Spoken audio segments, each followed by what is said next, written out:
Hey everybody, welcome back to the shop. I know it's been a while since I've uploaded. For the few of those of you that actually pay attention, you would notice, but been going through some changes here in the shop. I will have some updates later on, but that's not the purpose of this video. In today's video, I want to go back to the GMC S15 and talk about a slight mistake that I made and how I'm going to fix it. Nobody seems to understand the phrase that I use when I say that I flew too close to the sun when it came to picking my tires out for this truck. And let me explain to you what I mean. Take a look at these tires here. I think they look awesome. Okay, so what we're looking at is Cooper Cobra 235/70 R15 tires. They fill out these wheel wells so well, especially with this lowered stance on this truck. These are great, and they're perfect in the back. The problem is in the front. In the front, they rub.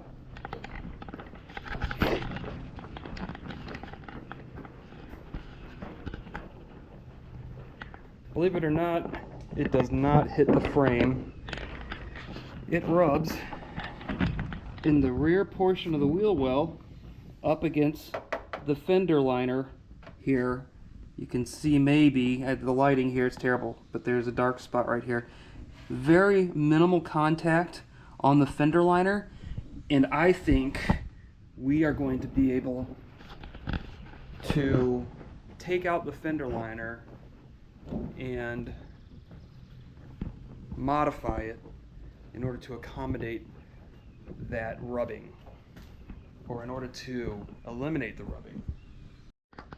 I already took out the fender liner on the driver's side. I wanted to just verify that there was no other rubbing besides the rubbing on the liner itself. So I removed the liner, put the tire back on, and then I cycled the steering to full lock in both directions. It's hard to see, but there is a gap on the frame on the front of the tire, which is good.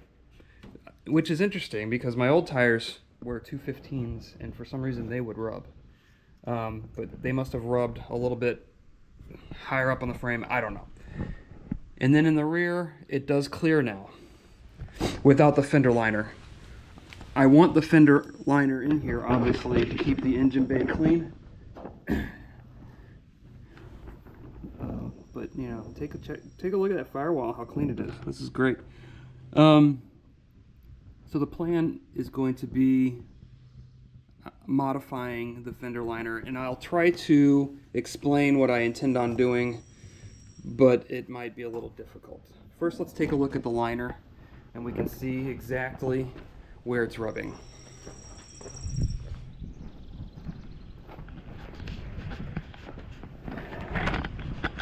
Okay, so here is the liner.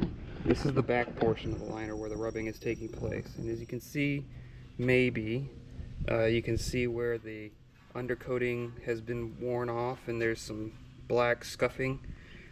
The tire is really just kissing it, and I don't really think that it's a dangerous situation, but I just don't like the noise that it makes, you know, when you're making a turn.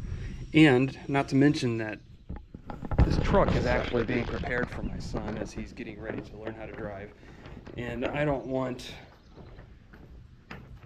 him to have to worry about that type of complication this early on in his experience with driving.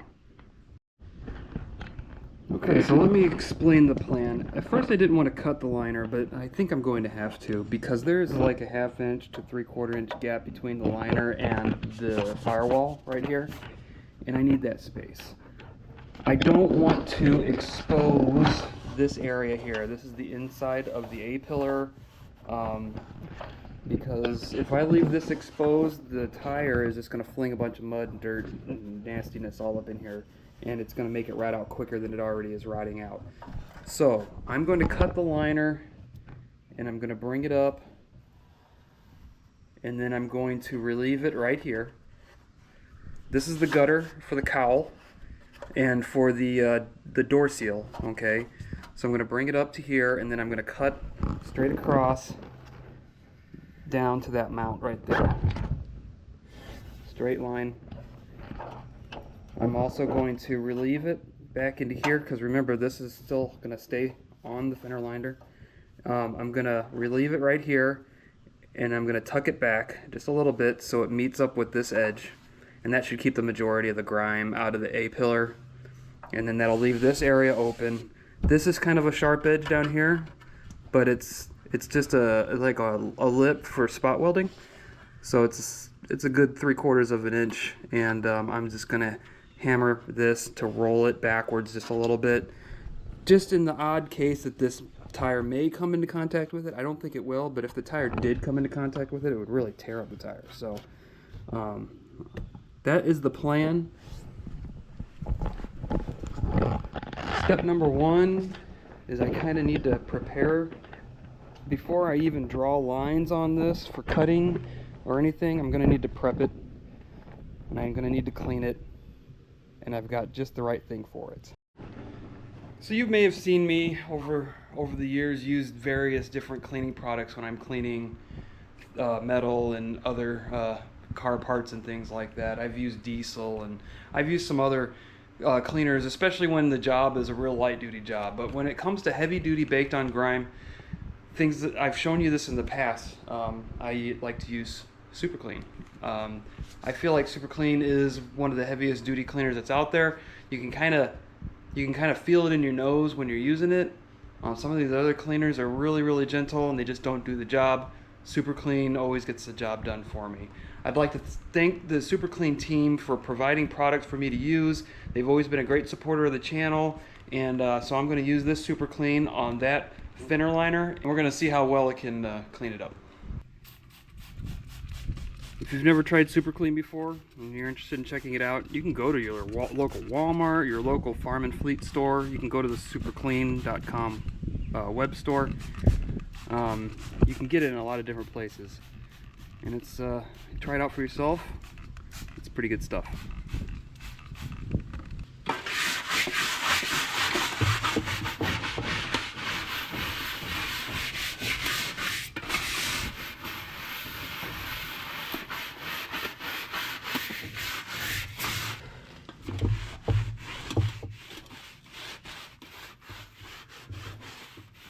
So now you can see where the bare metal is and where the undercoated metal is.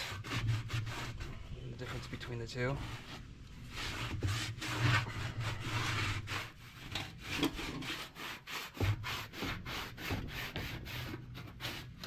the same thing on the back side.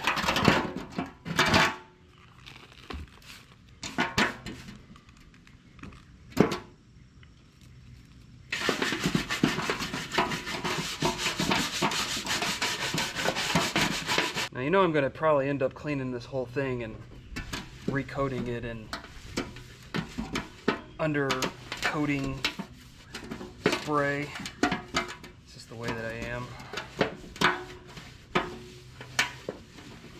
There you go, very clean. At least ready for the modifications I'm going to make to it now. Okay, well there we go. It's all clean, or as clean as it's going to get.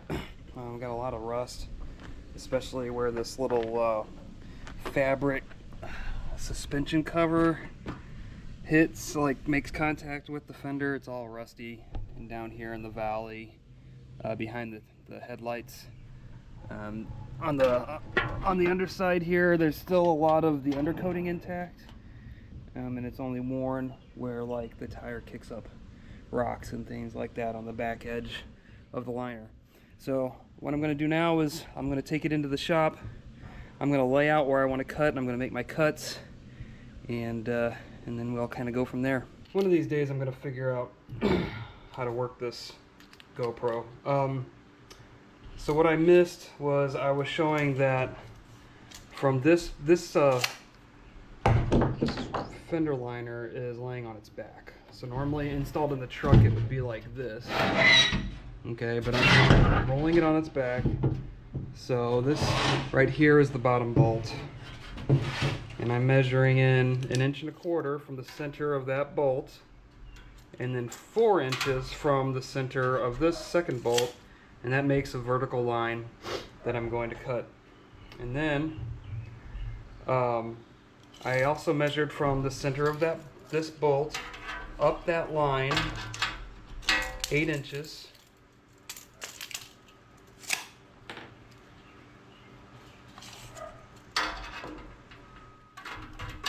These are all approximate, they don't have to be perfect. So 8 inches, and that signifies the bottom of that gutter that I was showing you.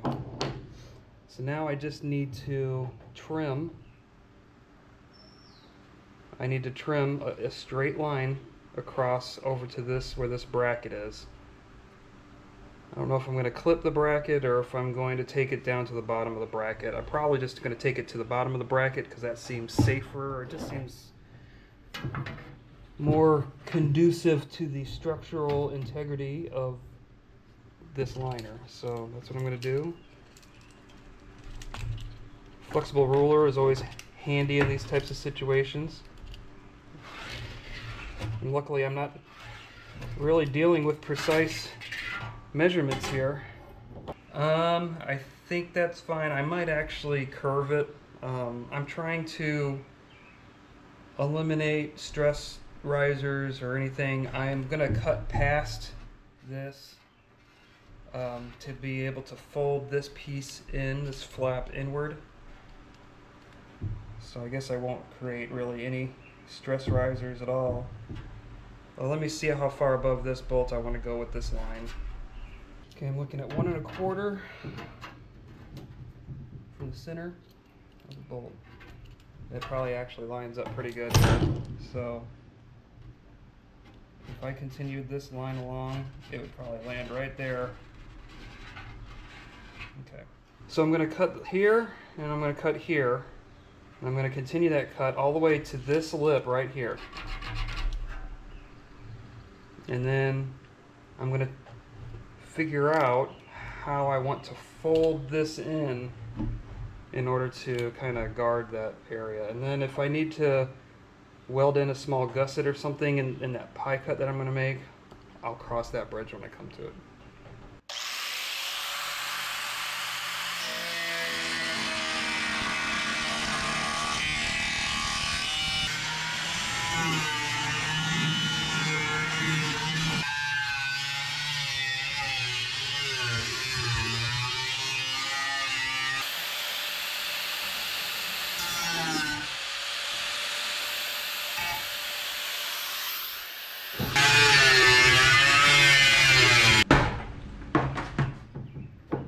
Alright, definitely weakened it a lot. I probably am going to have to put a gusset once I fold this piece back and gusset it a little bit to reinforce it. I need to pull the wheel off again and reinstall this temporarily, see where we land, and I'll bring you guys in and show you where we got. Alright, well, I've got the liner loosely bolted into place. Turn the light here. So this is the idea I was doing. I'm basically making like a little mud flap for the open space behind the A-pillar here. I'm gonna pull out the hammer. See, there's like a little hump right here that I can hammer flat, and then I want to try to fold it back just a little bit to get it in line with the firewall. And then I'll probably remove this, and we're looking at like about 1/8 of an inch gap here, and then maybe a 1/16 here. I'm wondering if I can just barely roll this edge in just a little bit, just to not make it as sharp of a transition, like kind of like how these edges are rolled here. I don't want a sharp transition, and then I've got to also roll the bottom edge of this still. But first I'm going to pull out the hammer and see how much effort it'll take to beat this into submission here.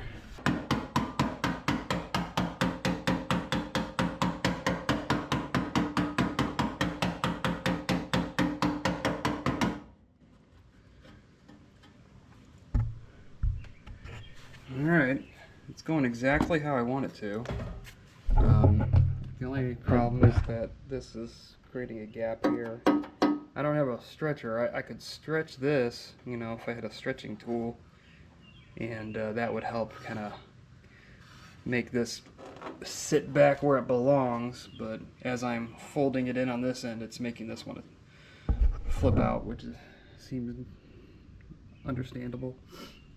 So now this part of the inner fender is practically flush with the firewall, and so it'll keep the tire from being able to fling any crap into this cavity behind here. I think I still am going to maybe just do some minor welding up here just to hold this in the position it needs to be. I might find a piece of wood or something to wedge in there to just hold its shape, so when I remove it from the wheel arch, I have a reference so I know how far in I need to weld this. But it's all turning out pretty decent.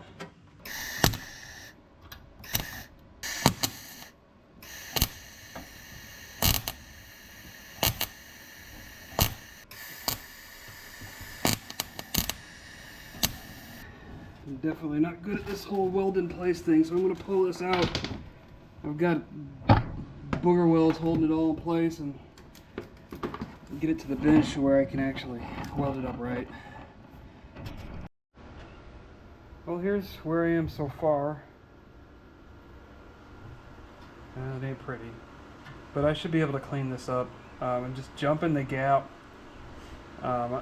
Probably would have been simpler to maybe cut out a small piece of metal to fit in there, but I'm committed now, so I'm just going to finish jumping this big old gap, and then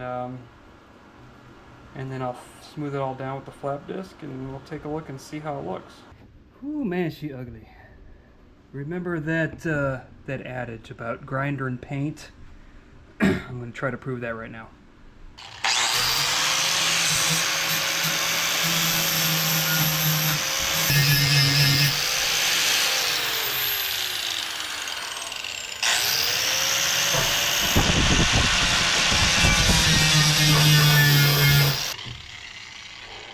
Okay, just a couple spots I need to touch up, and then we're good.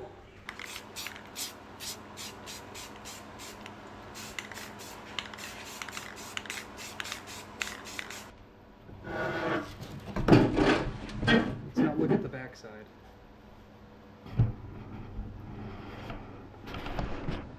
Woo! We're gonna have to clean that up a little bit.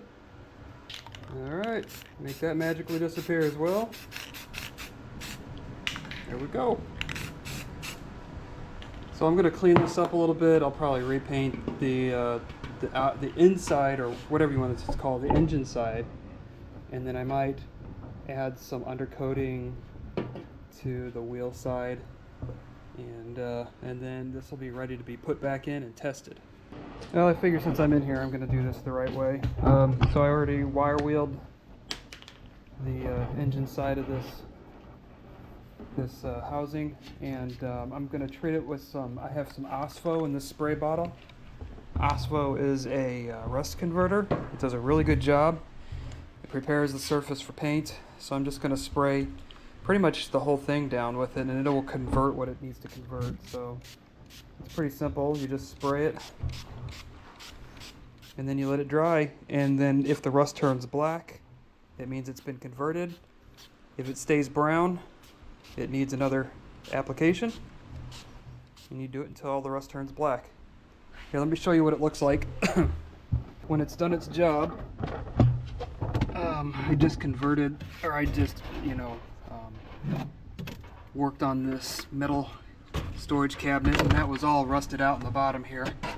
And as you can see, the OSFO just converts it to some sort of oxide, and it protects it from rusting further, and then if you paint it after, it protects it even more. So some good stuff. So I'm going to finish doing this. I'm gonna use some undercoat paint for the inside of this housing, the parts that aren't finished, and then I'm also going to OSFO the the inside of the fender where there's rust spots as well. Okay, so here's the wheel well, all finished up. Like this part of the inner fender I've made it flush with the firewall. This has been rolled just ever so slightly. This edge has been rolled in. It probably could use a little bit more. This part has been welded in order to accommodate for this flap being folded back. And then I rolled this edge. This is just the weld flange for the firewall. And I rolled it back as well, just to make sure it doesn't come into contact with the wheel. So now what I'm going to do is pop the wheel on and take it for a drive. Let's see if I get any additional scrubbing up on this upper part.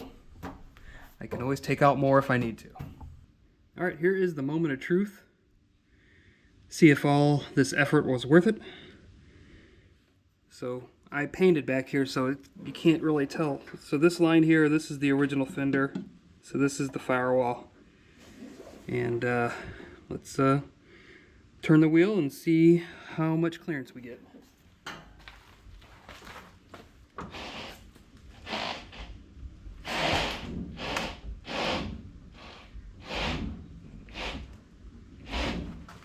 Okay, right about here is where we would rub the worst. And as you can see, or maybe you can see, there is still clearance back here. It is very tight, very, very tight. We might still bottom out on a bump, but it's a lot better than what it was. As far as the up top clearance, you can see, well, you probably can't. Up top clearance, we got a lot more up here. But here, man, we're talking like 1/4 of an inch, maybe at the most. But it's gonna have to be enough. I'm gonna go take it for a test drive. I did not get to do the other side. I'm having problems with the, I'm having problems with some rusted bolts. And I'm running out of time. So this was more or less a proof of concept. Now, I'll go out and test it and verify that it worked good, and if it does, then I'll go ahead and do the other one.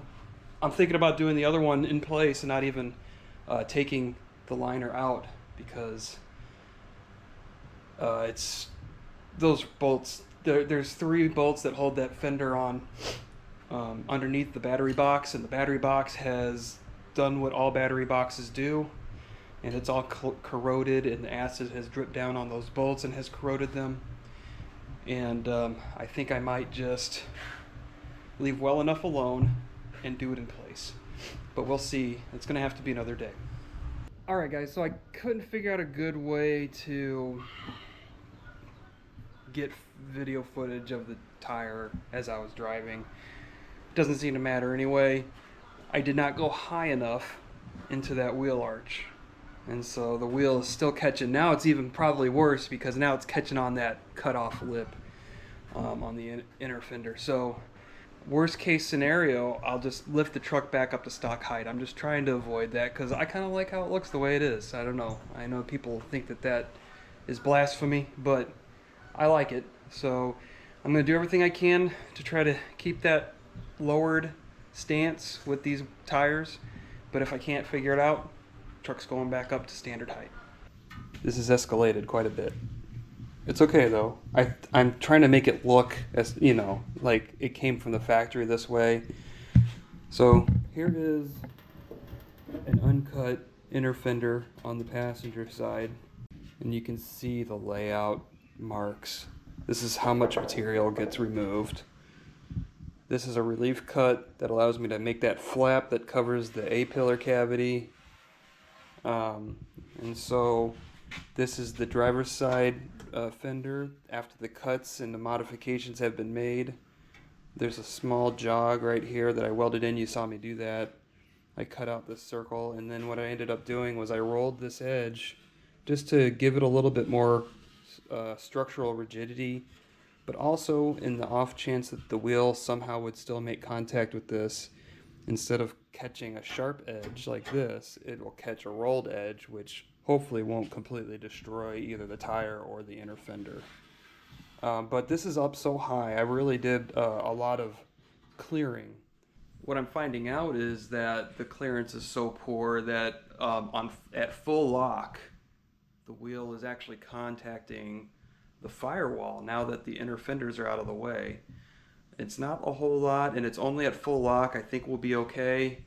But if not, I'm gonna have to tub that firewall. Just dish it out where the tire wants to make contact.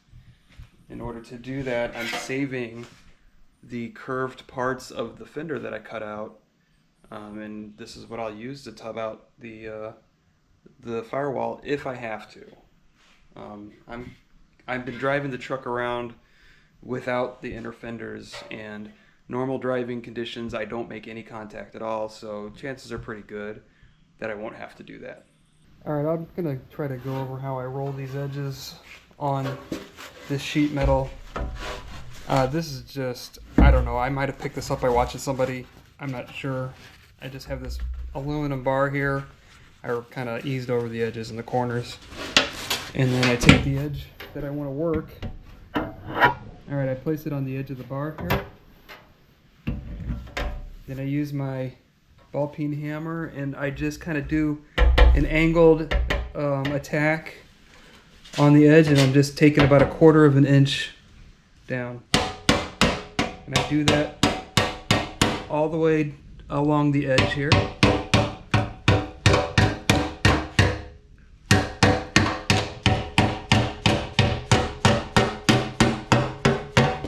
Like that. And then once I've got that established, I come back and then I attack it perpendicular to the bar to fold it over the full 90 degrees.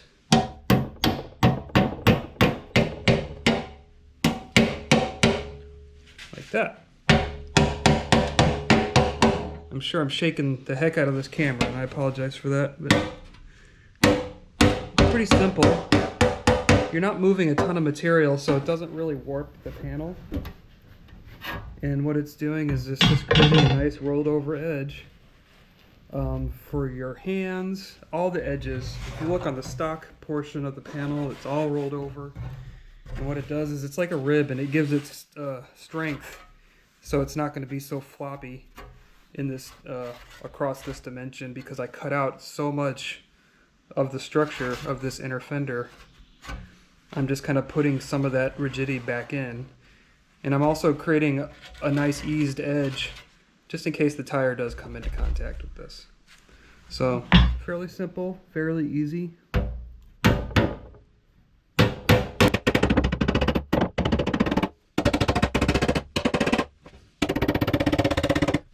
And it's pretty easy to fine tune with the ball peen hammer. And I'm going to go from all the way from here, all the way around to where I did the welding on the jog, and we should be good.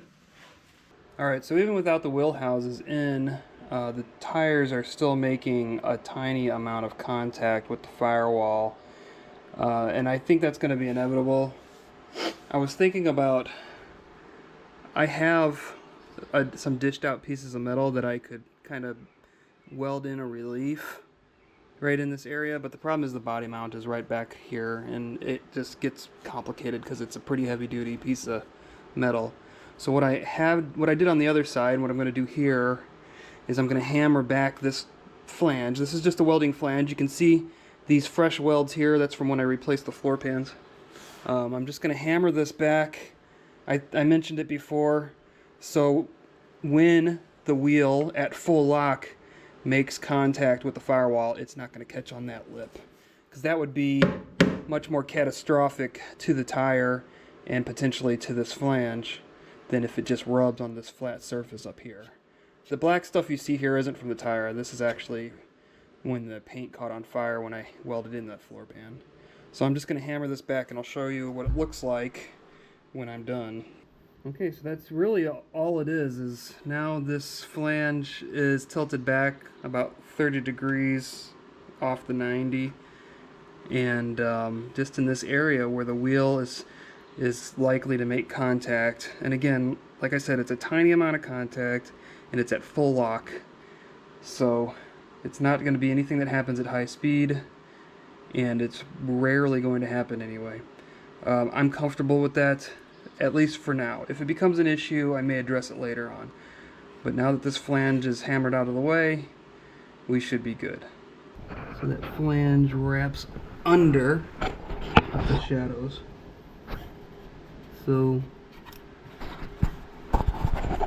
this is straight up and down is my finger, and you see how it wraps up under now.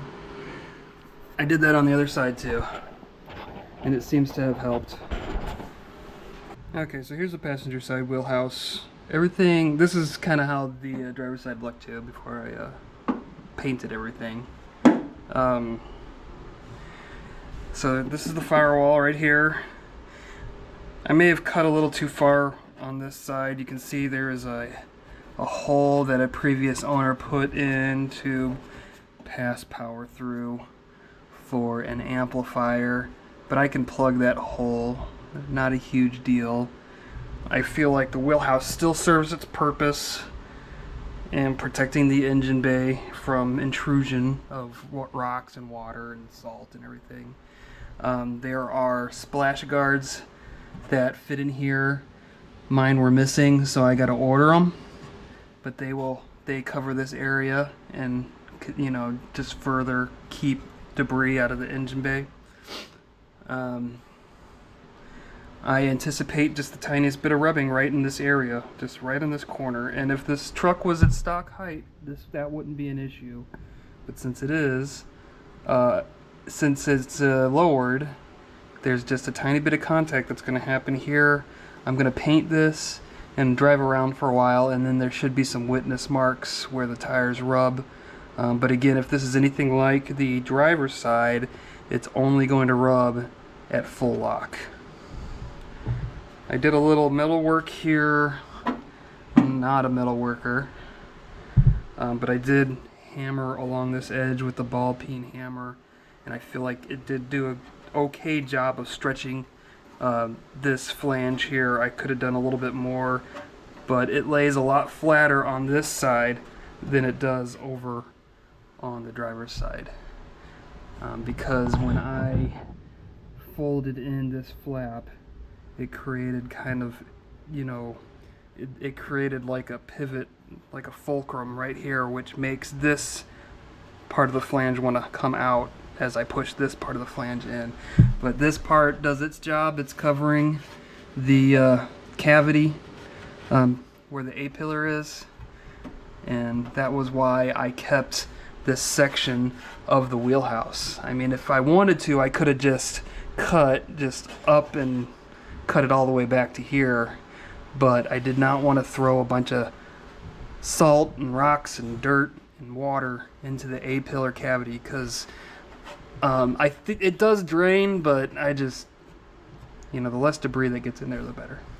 Okay, so I'm happy to report that I took this truck out and drove it around town for about 10 miles, going over train tracks and through all the horrible Illinois roads that we have, and it performed great. I even took it to full lock to the right, and it does not make contact with the firewall on the passenger side.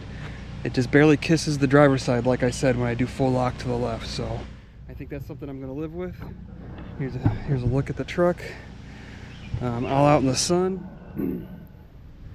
I just shined up the tires and got the rest of the blue off of them. I think this thing turned out, it looks pretty cool. I'm a pretty big fan of the look. It is a rough ride because there's virtually no suspension in the front the way that this is currently set up. But I may work on that in the future. I'm not sure.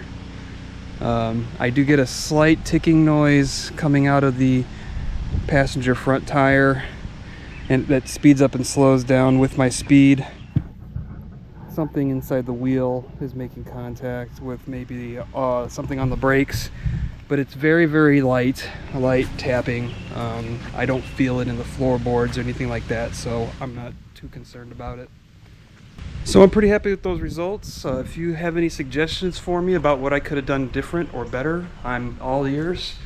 This is just me kind of improvising, trying to make something work. I wouldn't be too concerned about me ruining the wheelhouses that are on that truck. They are original, but they are super rusty. And worst case scenario, if I bring the truck back up to stock height and I want to bring those wheelhouses back, they sell for about $50 a piece on LMC truck. And so I can always just buy new ones if I decide to go that route. I want to thank you all for watching up to this point. I know I don't upload very often, but for those of you that do stick around to the end, thank you very much. I can't wait to do some more work on this truck and get the leaks fixed and get the floor in and just do a whole bunch of other stuff. I think once I get that paint polished and everything, the thing's going to look amazing. So if you're interested in that, stick around because I'll have more of these videos coming out. Thanks everybody. I'll talk to you next time.